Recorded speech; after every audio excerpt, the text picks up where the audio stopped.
Id-deputat Prim Ministru Ministru għall-Affarijiet Barranin u Turiżmu Ian Burch kellu taħdidiet ma' uffiċjali ewlenin tal-Qatar, fosthom il-Prim Ministru Ministru għall-Affarijiet Barranin Sheikh Mohammed bin Abdulrahman Al Thani.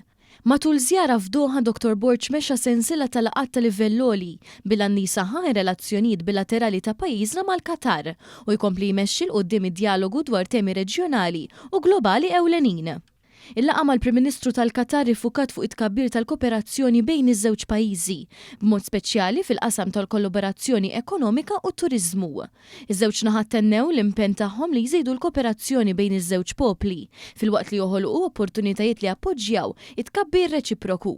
Id-Deputat Prim Ministru kellu wkoll laqgħa pożittiva mal-Ministru tal-Affarijiet tal-Enerġija tal-Qatar, Saad bin Sherida Al-Kabi, fejn iddiskutew it-tkattir tal-kooperazzjoni fl-enerġija, l-esplorazzjoni ta' opportunitajiet ġodda ta' kollaborazzjoni u tisħiħ tal-prijoritajiet komuni fis-sostenibilità u s-sigurtà enerġetika. Id-Deputat Prim Ministru parteċipa wkoll fid-Doha Forum 2025 f'diskussjoni dwar il-migrazzjoni u enfasizza li Malta tibqa' impenjata li taħdem mal-imsieħba internazzjonali biex tħares id-dinjità, is-sigurtà u l-opportunitajiet għal dawk kollha affettwati mill-migrazzjoni.